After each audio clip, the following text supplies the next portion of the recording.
On this episode, the M140 gets a stage 2 tune and downpipe installed, of course, just a drop-in panel filter, and we check out Alex's crazy 9-second Audi TT.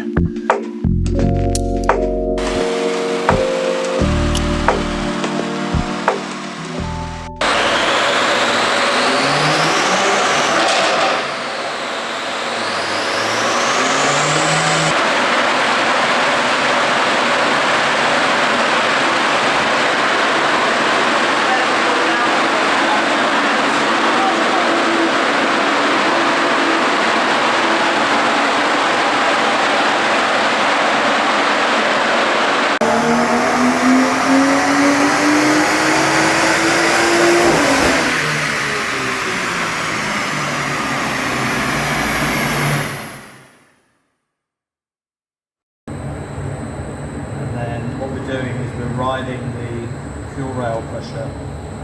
See how it starts to oscillate there in the mid-range? Yeah. It like recovers and comes back up. That's fine if it recovers. If it doesn't and it stays down, it's done. Yeah. But we know we're near limit.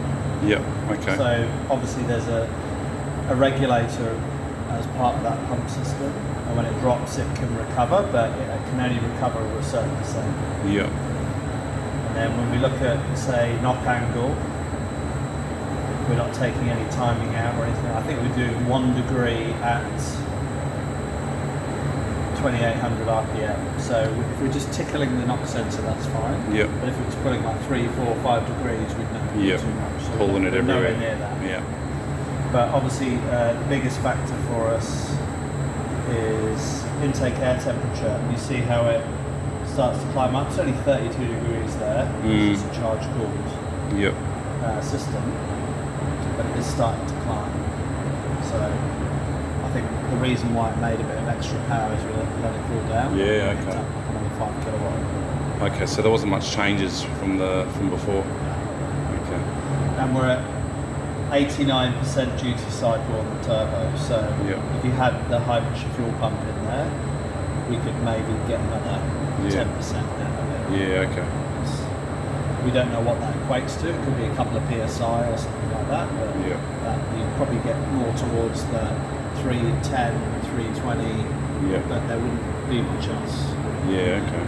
You can do other things like charge cooling radiators and things like that just to bring temps down. But yeah, it's just about efficiency. Yeah, I've seen some good inlet manifolds that you can put on with the larger cooling capacity, and even just a larger radiator, for the system. Yeah, that's right. And then the throttle's wide open. There's no torque intervention or anything like that. Part of that is we've done the gearbox, so there's nothing telling the engine to calm down. Okay, yep. So we've got full everything. So I think it's pretty good. So looking good, nice. Just check the lambda. And I'm happy the car's all healthy and everything too. Because it hasn't had a good checkup since I bought it, really. So.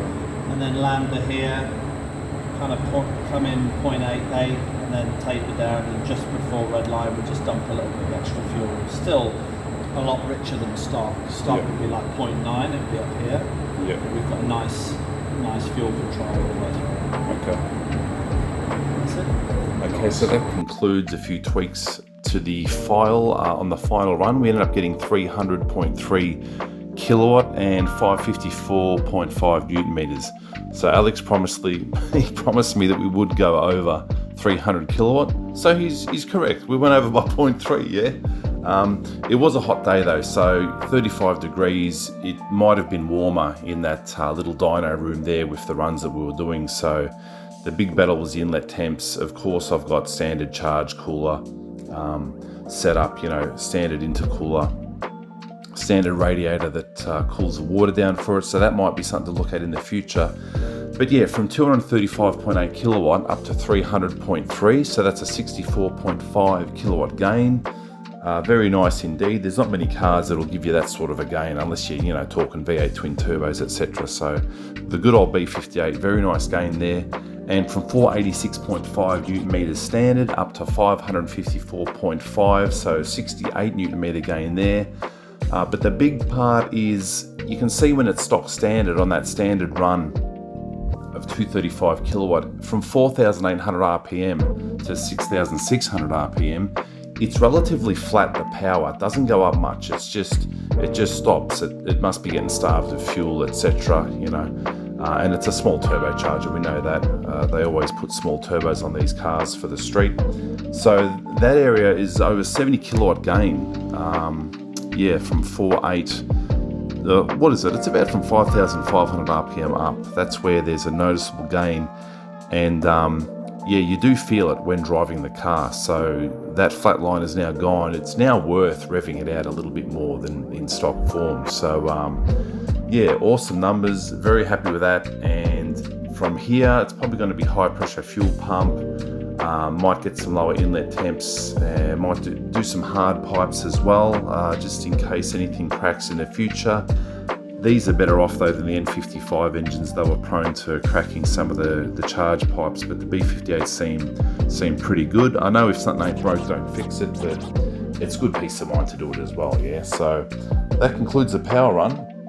Now we're just going to go over Alex's crazy Audi TT, a 9-second car. So he's going to go over that in detail and tell us a bit about it. A 2-litre 4-cylinder, so not the TTRS, which is what people expect. But it's got the EA AAA out of the Mark 7 Golf R, S3, you know, Golf GTI, all the rest of it. And then we've effectively, because it's all-wheel drive, it's the lightest all-wheel drive version of this platform. We forged the motor. We done DQ 500 7-speed because it's heavier duty, which is like axles, transfer case, everything. Oh yeah. Then we obviously intake downpipe, intercooler, fuel systems, 1700cc port injectors, flex fuel, flex sensor there, big old fuel line straight to the tank, where we're running an RS3 fuel pump, an upgraded twin brushless pump, and the second pump is on like a metal leg at the back of the tank, so when you're accelerating and all the fuel rushes back, it doesn't cavitate. Yeah, okay. And then we've got a G30 900 Garrett at the back. So it makes about 500 kilowatt on the wheels when I can get the dyno to actually read what's going on, because it likes to spin. Yeah. And it does a 9.5 kilowatt mile, 148 mile. And boost by gear and all that, yeah? Nah. No, really? Only slow you down. It's all out. It's more of a traction strategy, so we run slicks on it. We've got smaller brakes so we can fit the 17-inch Hoosiers. They're 245 all round. Olin suspension to stop it squatting too much. Oh yeah, Olin's. And then we've got a Cyvex Haldex controller which shuffles all the power front and back. All automatically. So it's a pretty cool setup. We launch it about 4.5. Yeah. Actually no, about 5 now. Yeah, what a beast. The chap's name, I forget his name, you were at the reception there. Yeah, he was telling me about his last ride in it. But that was with the smaller turbo setup, he was saying. Yeah. So we're stripped out at the moment, but usually we have 2 Recaro pole positions in it. Oh, yeah. And then the back's just gutted. Yep, nice. But the idea is that we can return it to street spec when we want, but it's a bit loud now. Yep. Stickers on all this stuff. It's going more race car now. A little bit.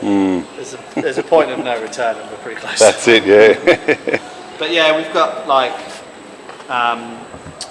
additional telemetry in it as well, so we run obviously the Draghi, and then we've got the Hurt Alert just to keep an eye on temperatures and stuff. And then we actually have through the dash we can do ethanol content on the tacho. Map switch, so low, medium, high boost, adjustable launch control, rolling anti-lag. It's got everything. All the toys. And it's, you know, half the price of one of those. But it doesn't have an engine in it. I'll have some of that action on the 140. Oh, yeah. What a weapon. But yeah, I mean, we do varying levels. This is like the other end of that spectrum. But we do everything from like a simple stage 1, stage 2 intake downpipe, intercooler, and we'll do small hybrids or bigger turbos, fuel systems, flex fuel. You know, probably in the last month we've done 10 or 15 of these cars. And that's the 900 you were saying, is it? G30. G30 900, yeah, bloody hell. It's a weird sensation when you drive it. So the turbo technics we had on would like put your foot down, it would just like come real hard in the mid-range, and you'd be like, oh, next gear, and then it would just keep pulling. Yep. With this, it's like you're falling. You're not being pushed, you're falling. It's like a tunnel vision. Yeah, bloody hell. So it comes on, and you're like, Yep. like that, and then you look behind you, and anyone that was around you is Yep.